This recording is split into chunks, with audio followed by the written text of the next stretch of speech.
He just has no idea what's about to happen here.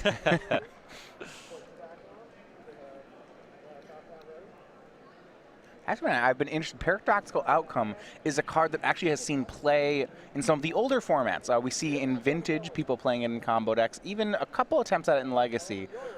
It's haven't really seen it in Standard. It's really good when you're returning a Mana Vault to your hand. Yeah. I mean, we get Bonesaw in Standard, right? That's about the same thing. It's comparable. You know, Moxen and Bonesaw have the exact same converted mana cost. Which means they're almost the same card. All right, well, we're underway. Jessup starts out. He'll get a Thraben Inspector into play. And I think from Andrew's side, it's just wanting to see how fast he can get damage onto the table here. There's no removal. There's no control in Kevin's deck. No. It's a straight race. You get comboed or you don't. So hit with Inspector puts Kevin to 19. Now, with how the win condition, Aetherflux Reservoir works, some of this incremental damage could actually matter, I would think.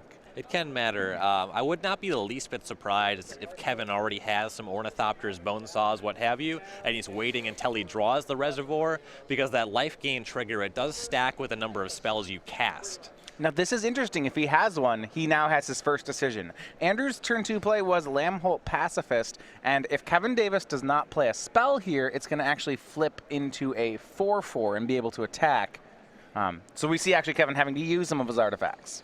Yeah, he casts Hope of Giropur here. That is a 1-mana 1, so it's a little bit better to cast that one now. You can't do that the same turn that you start casting your Reservoir. Yeah, this is a legendary Thopter. It's kind of similar to Xantid Swarm, if you know the card in Legacy. 1/1 flyer, so it can chip in a bit. It can sacrifice to make it so that another player can't cast spells this turn. Yeah, until your next turn. It can be kind of a time walk effect. This deck doesn't capitalize on it as much as some other decks, though of course if your opponent is playing counter spells, it's great to get this in and then cast your Reservoir and your second main phase start going off that way.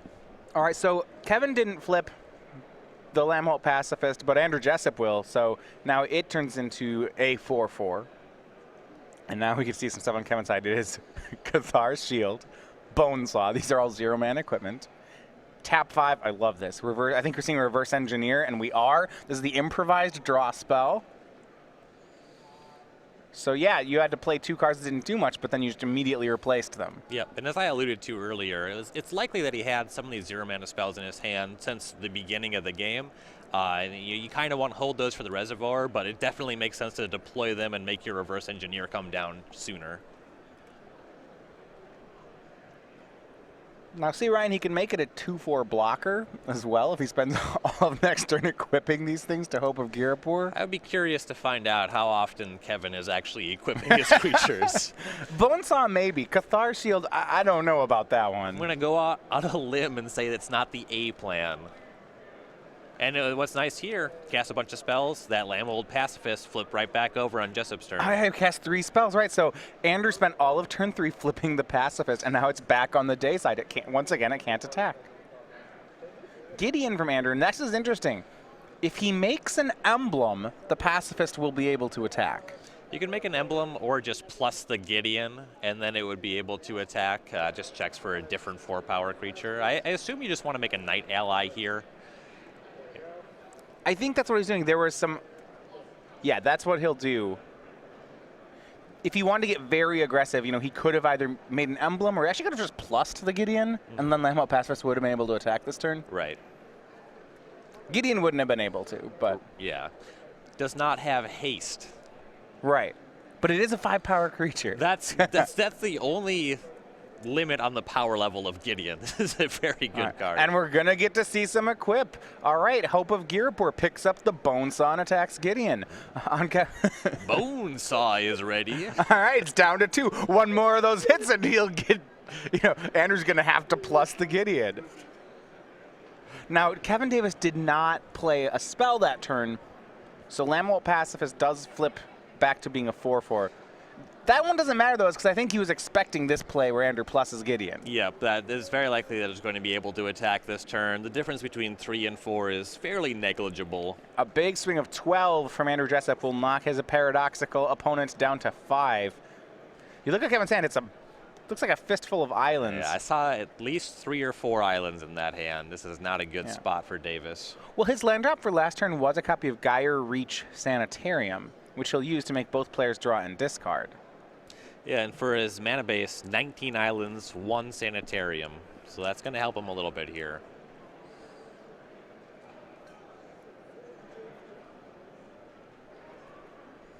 I'm going to build this deck for F&M this week. This looks great. I mean, I hope I want to see it combo out. I don't know if we're going to get it this game. He's in a lot of trouble. I really enjoy having 0 mana spells in a deck. Don't get me wrong. But this game is not really selling the deck to me. Well, they have to be, what, to play 0 mana?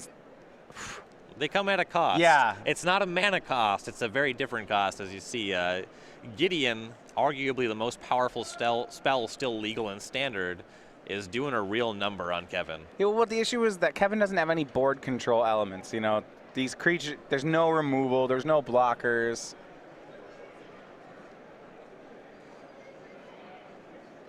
Looking at Kevin's side, what does he have? Okay, we're going to look at a Inspiring Statuary. That's going to give his other spells improvise.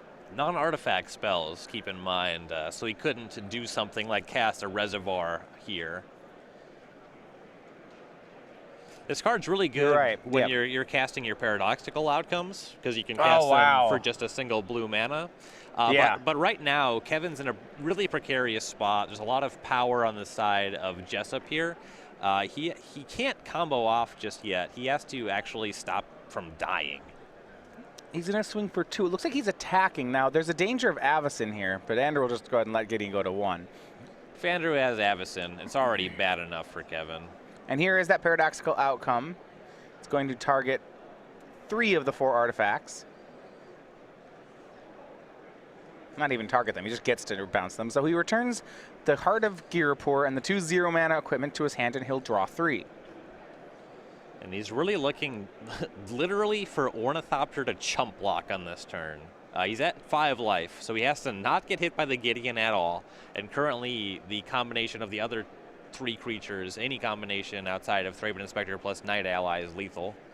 I mean, it looks like he's about to turn off from some way of winning. So he's got another paradoxical outcome in his hand. So he could do something like play 3 more 0 mana cards, paradoxical outcome them all back again.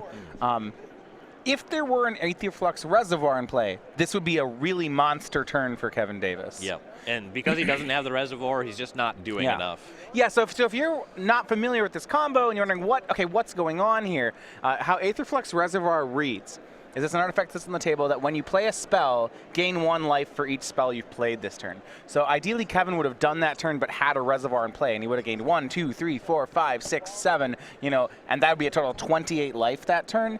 And then, okay, go. Yep, and then you just cast Outcome on the following turn. You're able to recast all these spells, draw a bunch of cards, possibly get up to 50 on the following turn.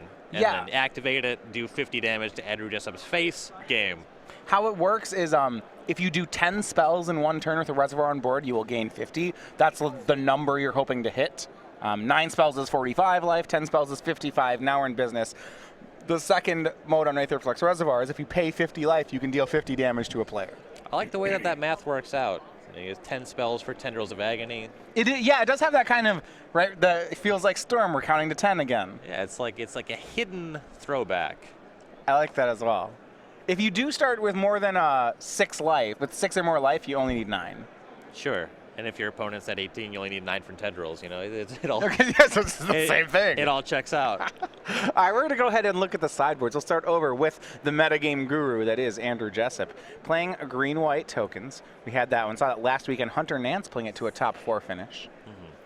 His sideboard, he's got 2 Fragmentize, 2 Authority of the Councils. That one's for the copycat interaction. 2 Declaration in Stone, 2 Tireless Tracker, a full 4 Fumigates, 2 Ajani Unyielding, and a Linvala the Preserver. So he's got a lot of like mid-range creatures, Tracker, Ajani, Linvala. He's got some removal, Fumigate, Declaration. He's got his anti-combo piece.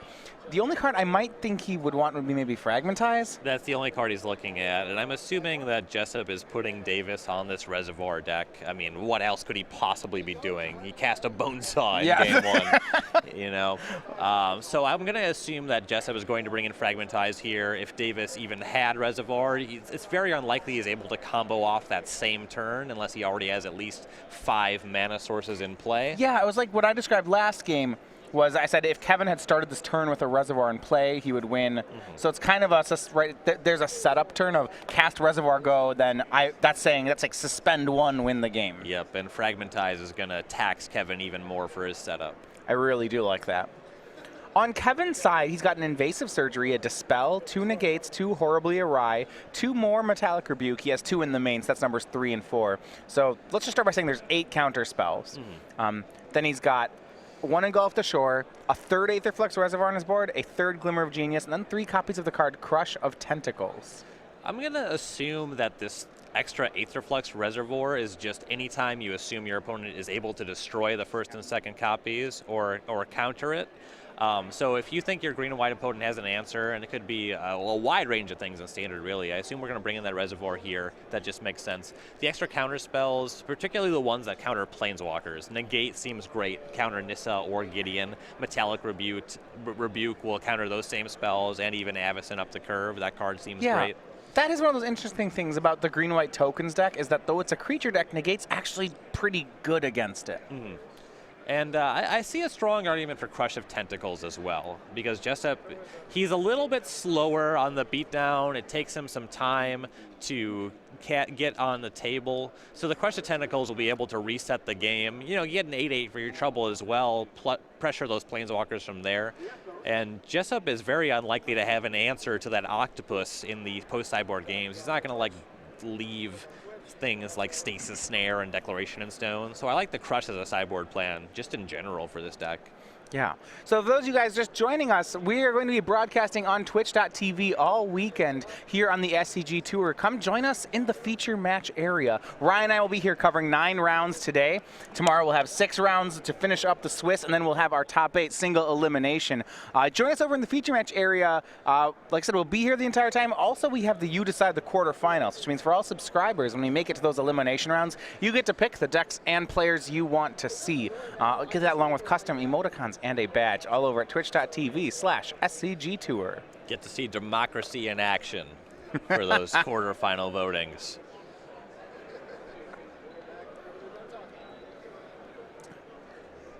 I would vote for the Paradoxical Outcome deck if it's there.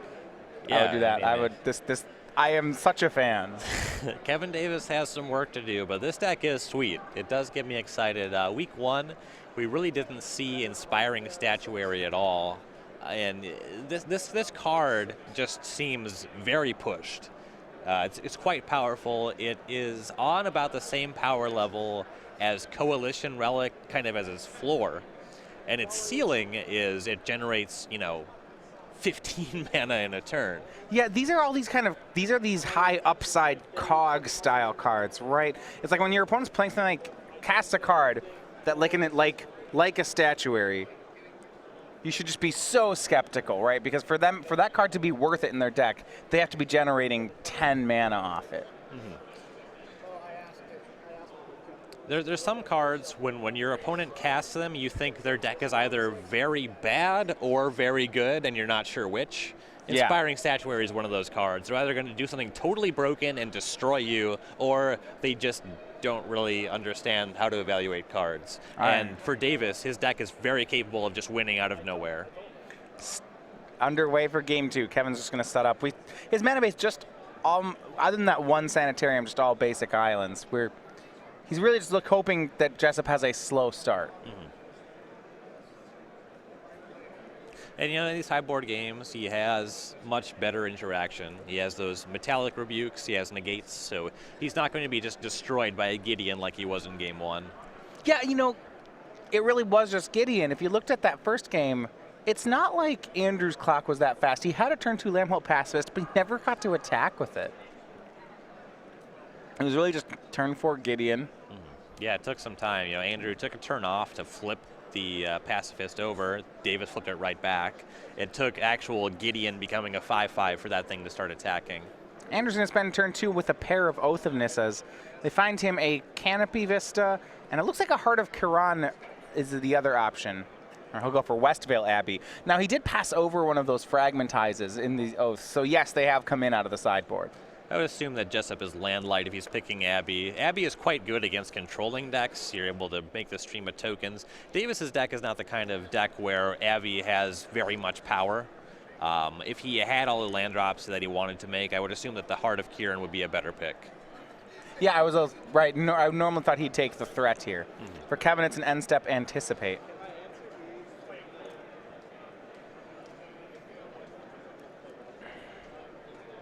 All right, here we go. Ornithopter, Cathar Shield, boom, draw 3, reverse engineer. Love it. Drawing 3 on turn 3. Love it. Not having to discard it's any not cards. So much better than Painful Truths. Just, we can play it off only islands. Basic island, basic island, basic island. I don't know why Painful Truths wasn't just a mono blue card, which didn't deal you damage, right? Just blue, blue, blue, draw 3, sorcery. Can't see what the problem with that is. It definitely makes sense that you force players to cast Ornithopter to have access to this card, but that's a super good rate. So Jessup, no real clock there. He spent his turn cracking a clue, making a land drop, and hitting for 1. Yeah. We might get to see this Paradoxical Outcome deck in action. Andrew has given Kevin a lot of time. Though on turn 4, no Reservoir, so it's going to be a little bit before he's comboing off. He's got a Paradoxical Outcome in hand. I'm interested to see when he'll use it. And now it's the first clock from Andrew, so we're going to see Gideon. I would counter this spell. He'll Anticipate. See if he can find a Rebuke. Andrew's hand is 6 lands. Oh, wow. Actually, so when he didn't take Heart of Kiran, it wasn't that he needed the land. It was the other problem was that he couldn't crew it. Yeah, that makes sense. Will Gideon resolve? There was no Metallic Rebuke, though. And if you have 6 lands, you know, Gideon's pretty good. Yes. We'll go back to Kevin. I'm going to say, I want this deck to be good. But if Kevin can't race, I turn 4 Gideon on the draw, then I'm skeptical. Yes. You know, my combo deck needs to be able to beat that. All right. Just Bonesaw Crush of Tentacles from Kevin. So it's a combo deck. That's a combo, you see. This is so good. He gets an 8/8. He bounces everything. He bounces all these Bonesaws back to his hand. Oh, wow. And Jessup, okay, so Jessup does have double white because he has the planes there. Yeah. But it was entirely possible that he might have needed the Oath of Nissa to cast Gideon again, but he's able to do it. Well, he does get the Oath back, okay? Yes. Okay, this is so good. All right, Andrew's going to replay 3-Bit Spectre, replay Gideon, say go. Gideon able to generate a stream of chump blockers for this octopus, so he's got that going on. For those of you familiar with our last open here in Richmond, Jacob Hagan over in the Beachmix area just cheering on this Crush of Tentacles right now. I saw some hands go up, looked over, of course it was Jacob. He was the second place finisher with Crush of Tentacles last time we were here. All right. So into this. That was out of the sideboard. Here comes the 8/8. The Thraben Inspector has to block. He must protect Gideon. From the Kraken. Crush of Tentacles is sweet. When you have 0 mana cards, that's really a good. 5 mana bounce everything, make an 8/8. It's really good. I like everything that is happening right now. Okay, Ornithopter from Kevin. All right, what are you doing next? Why, you know? Well, he might just be going down to 7 cards by casting this Ornithopter. He did just pick a bunch up. You're right. You're right. Good morning, players. 11 a.m. Oh, storm counter. All right, yeah, yes, yes. Yes, I love it when We don't get to see this counter enough in Standard. I'm such a fan. 1, 2. Here's Bonesaw. Yes, let's do this. Why didn't he use this for his Crush of Tentacles turn? It has Surge. See, I cast a spell. We did. What? Oh, yeah. He equips. Now we play the Cathar's Shield. 3. Oh, he's got Aetherflux Reservoir in hand. So I want to see how he sets up his combo turn. Okay, looks like just plays the 3 and says go. Left up 4 blue. This, to me, seems like he's going to block and Paradoxical Outcome everything. Yeah, looks a lot like that. This is so good. Just so good. He's going to draw so many cards, Ryan. Yeah. It's gonna be glorious. I'm not gonna tell you that I'm not jealous right now. This is how I'm spending next Friday. Absolutely. I already kind of made plans to play the 8 Burning Tree Emissary deck in Modern, but this is better. This might change my mind. This is better. I'm now doing Standard F&M. Modern can wait. Here's Nissa from Andrew. He finds it off Oath of Nissa. But Kevin's reaching that point where Andrew's plays just seem feeble here, right? Yeah. Like, Kevin's just going to win the game. Exactly. Andrew needs to have some way to interact with the Reservoir and the combo. And as we saw, his answer is Sorcery Speed. He has sideboard Fragmentize. He doesn't have Appetite for the Unnatural. He doesn't have anything he can do at instant speed. So if Kevin says, all right, I'm ready, I'm going to combo kill you, it's just going to happen. You're looking at Andrew, that's the face of a man who knows, oh man, this is bad. I can't believe this is happening to me right now. I don't know if this deck's real, but I think I might lose a game to it. Gideon pluses into a 5/5. He'll attack. It's interesting. This damage could matter. Mm-hmm. All right. He attacks Kevin down to 13. Jessup both trying to win the game and also getting in these chip shots for a significant amount of damage. It forces Kevin to cast more spells to actually kill with the Reservoir. This is so good. All right, so there's the Nissa that Andrew found.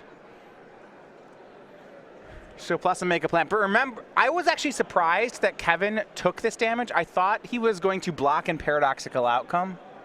And here's Walking Ballista from Andrew. It's for 1. I'm kind of surprised that Jessup hung his Knight Ally back and then cast Nissa in the second main phase.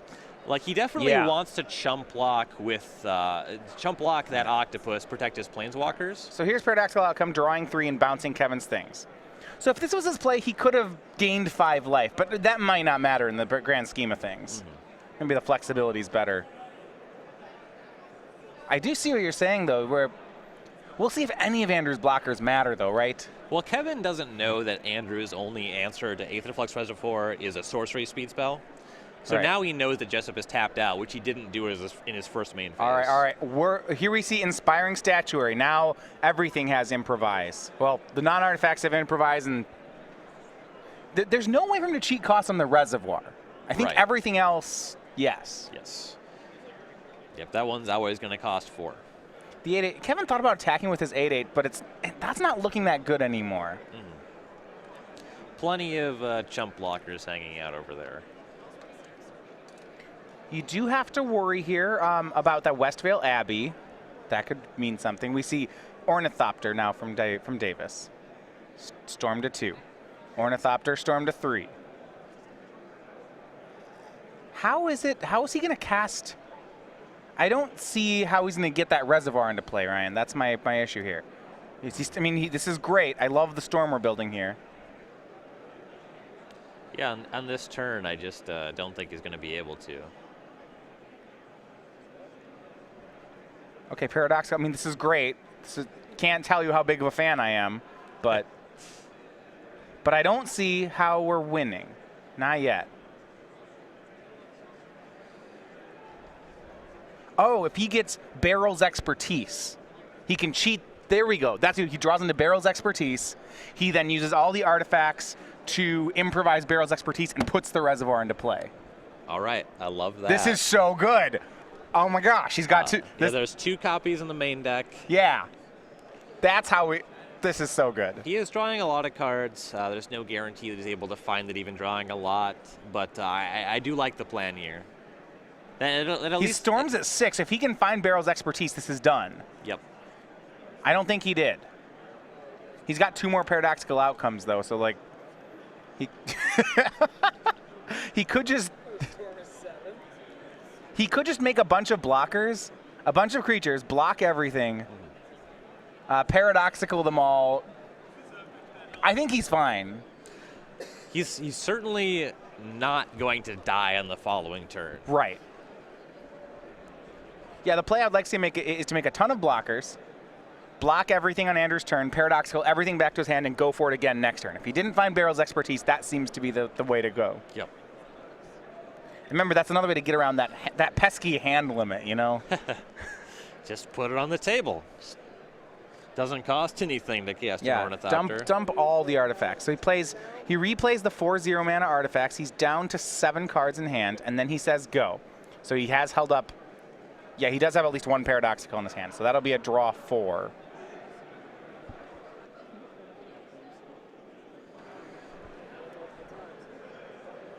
Yeah, remember, he can't get a card off that Kraken token because it is non-land, non-token permanence. But he has a draw 4. He has that outcome in his hand. Draw 4 is pretty good.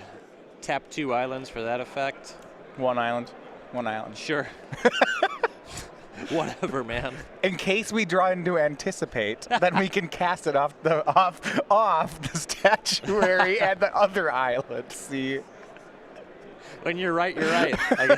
I got You're not thinking big enough. This deck it exceeds my skill as a player. We go over to Andrew. Taps 2 here to crack a clue. Now he's looking at his attacks. He's still got 4 mana for Ballista. He hasn't used Nissa yet either. Nissa and Ballista is a combo. Yeah, it might be that Andrew wants to make that play to get rid of. If Kevin casts Paradoxical Outcome, Andrew might blow up an Ornithopter in response. Just limit that card draw. Keep him off of a card. I mean, it's probably right. Keep him off his storm card. Well, yeah, I mean, he's not killing Kevin, right? You may as well.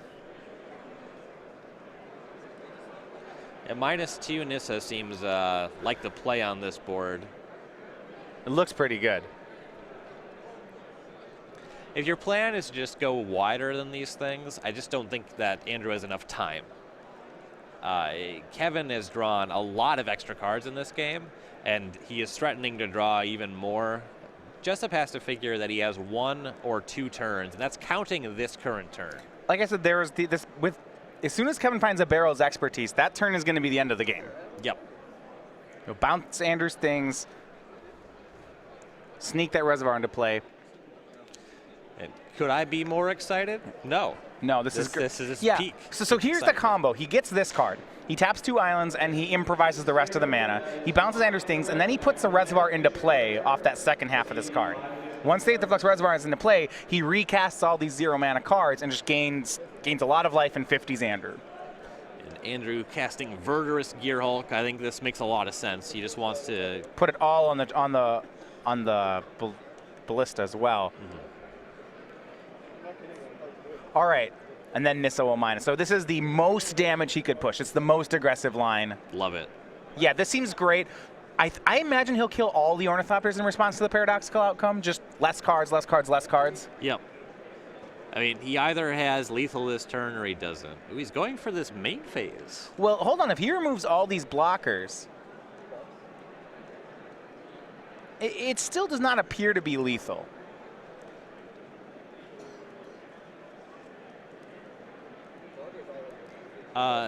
He can't remove the octopus. He does have. He has a lethal amount of it, a lethal power. He just can't get through all of these blockers to make that actually be realized. Yeah. Okay, so it looks like they're wondering what responses are. So the 1 damage to the Ornithopter, 2nd point to the Ornithopter. Now here's the crunch time. Does Kevin bounce?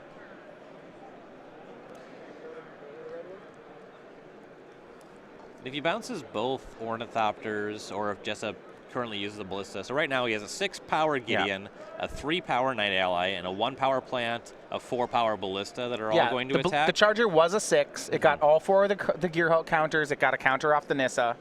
So it removed 1 to ping 1 to the Ornithopter, and now Andrew's saying remove a second one, second damage to Ornithopter, question mark, and now Kevin's deciding. Yep. Yeah, so Jessup's going to be shy of lethal this turn, but he's able to do a lot of damage. Yeah, he's setting up, he should be lethal next turn, right? Right. This next turn is one player will win, we'll see who it is.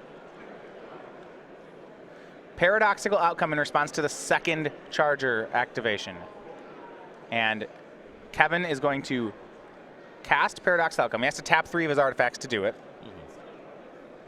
He'll probably just tap the equipment and the Ornithopter, I believe the one that's being targeted. Right.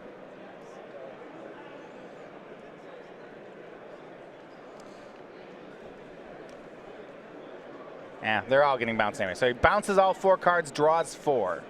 Yeah, Jessup's concern, as you can see, was just with blockers. Yeah, Kevin can draw those cards, that's fine. Ryan, I kind of wanted Andrew to kill all the Ornithopters in response to that card. Yeah. Like, I actually might, what about just like all 4 counters, kill both Ornithopters, you only draw 2? You stop him from drawing more extra cards, you stop him from having Ornithopters for the reservoir.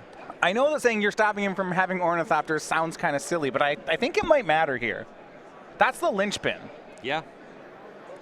He needs a lot of spells to actually kill in the next turn, but just having, 5 or 6 and gaining a lot of life is still really good for Kevin here. So a swing from Andrew Jessup.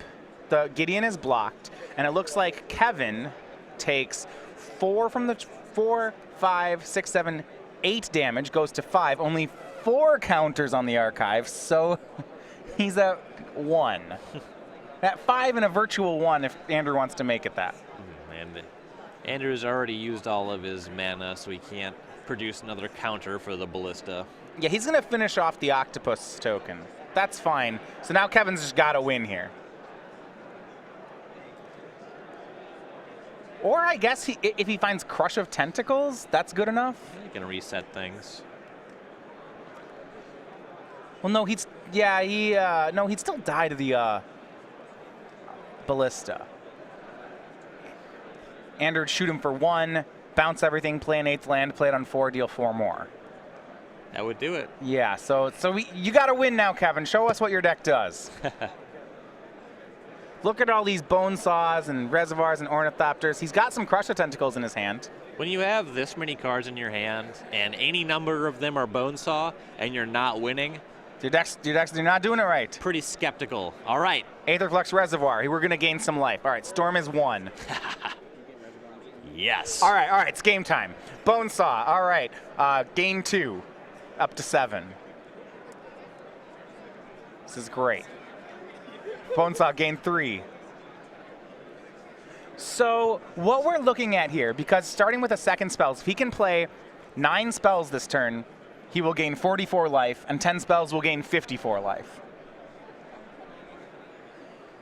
Your math checks out.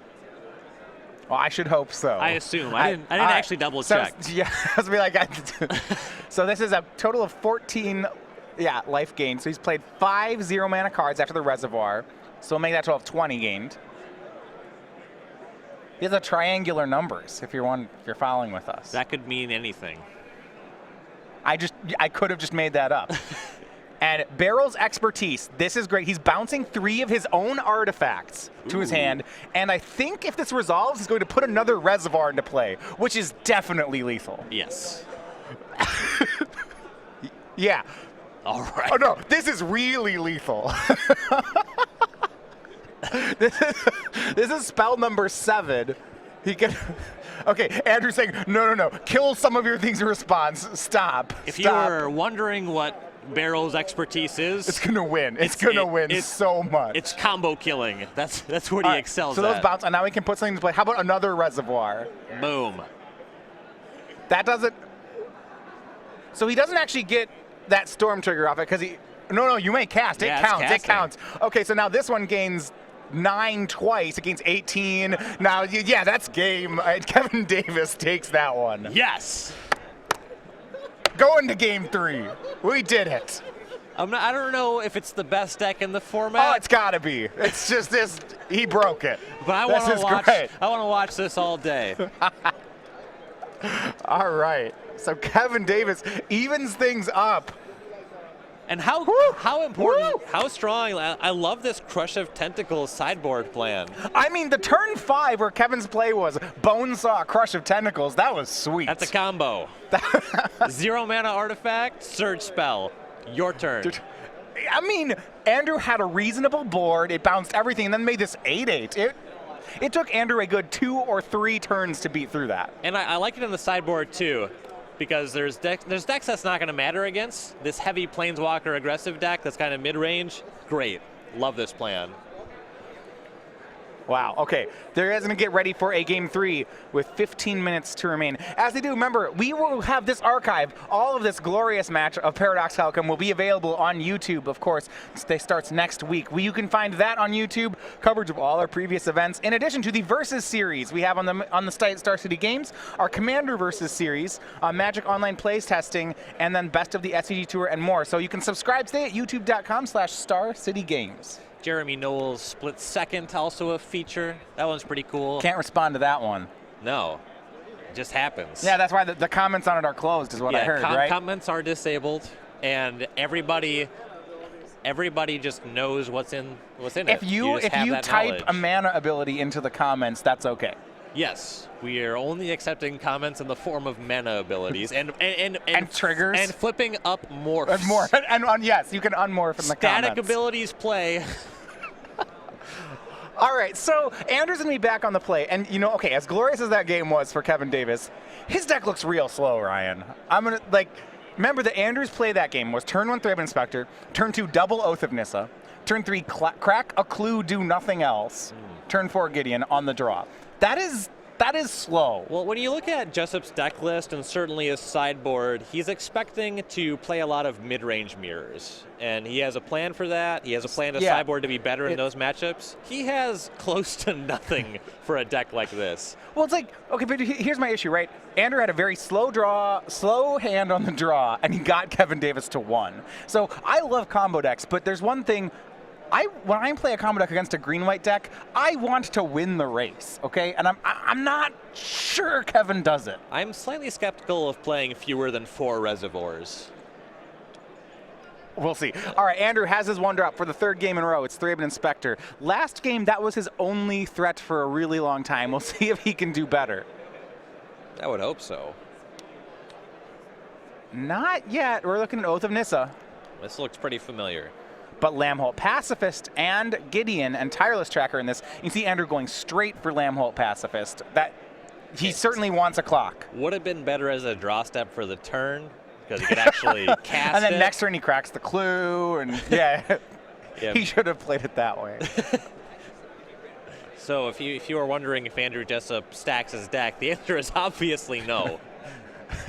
Kevin, land, draw. You see his hand's got an Ornithopter, an Anticipate. Just all the goods. Thraben Inspector swings in. Kevin Davis down to 18. He's got modern playable Ornithopter. 3rd land from Jessup, and now he will play Lambholt Pacifist. We saw last game this meant that Kevin Davis had to do some fancy sequencing. You see he end-step anticipates. He may have even wanted to do something like main phase anticipate if he doesn't have a play next turn. Yeah. He's got to have something for 0 he can cast. Land here. He's got a lot of paradoxical outcomes in hand. 3 mana. He'll go for... Oh, this is great. This is great. It is the Inspiring Statuary. And then also an Ornithopter. I'm curious, why would... Does that make sense to you? We're playing Ornithopter here. No.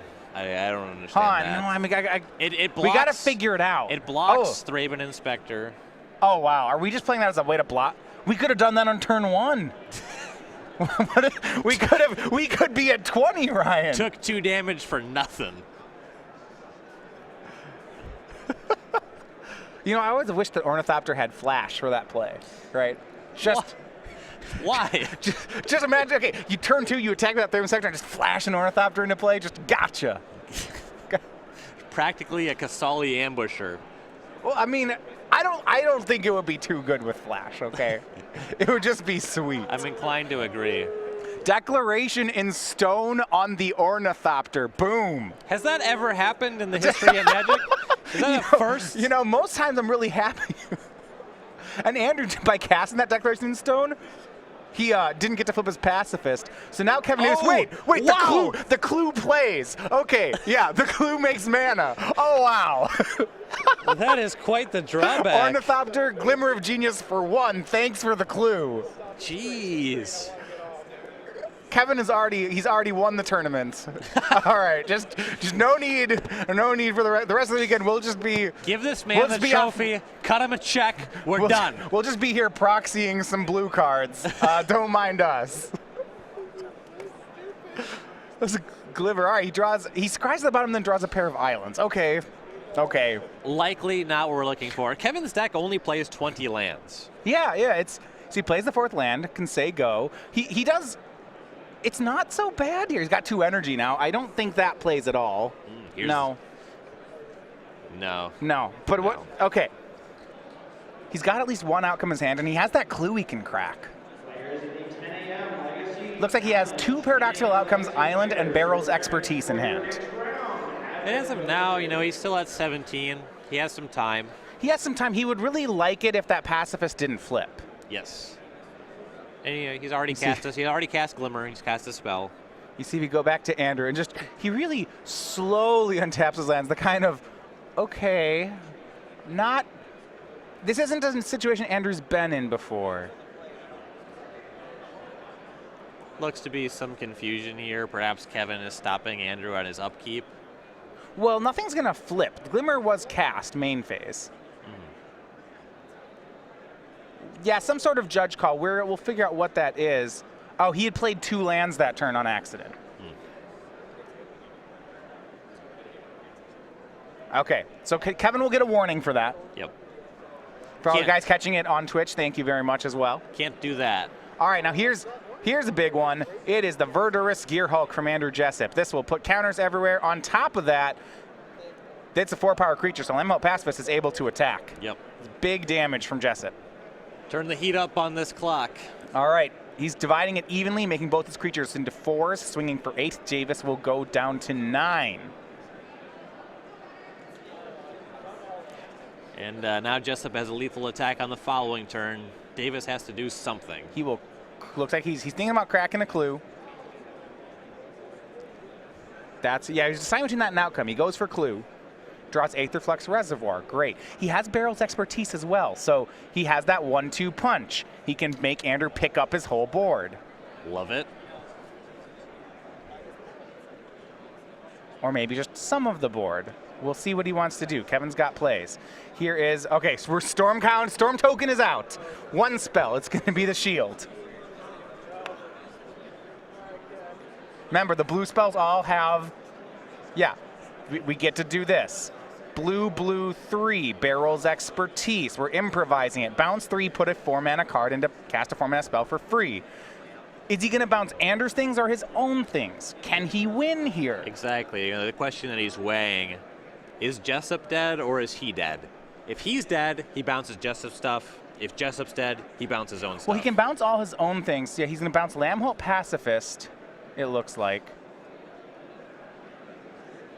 So this is interesting. I think his own 0-mana cards are pretty good targets here. He leaves Jessup with 8 power, and he's at 9. Though with this line, if he doesn't generate some blockers, gain some life, he has some problems with walking Ballista. He's fine. So he plays the Reservoir spell 3, or spell 4 is Ornithopter, gains 4, goes to 13. All right. I think he could win this turn still. He's at least gotten himself out of range of dying. 5 is the Shield. Go to 18. He's got Paradoxical Outcome. Yeah, 4 mana, Paradoxical Outcome. Now, how much does he bounce here is the real question. That's the 6th spell. He's going to go to 24.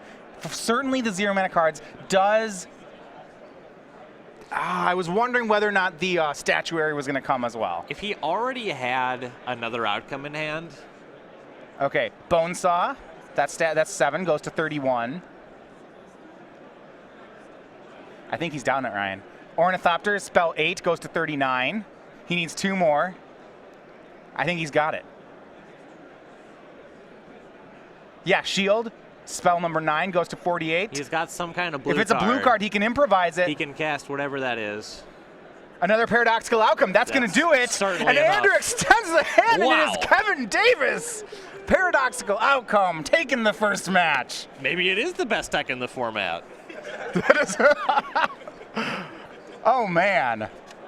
And you can see Andrew on his face. What just happened? I mean, I guess. So Jessup, his main deck is sideboard. It's Whew. clear that he had a plan for what he expected to face. This is a blind spot. This Yeah, is I just not, didn't know. This was not on his map.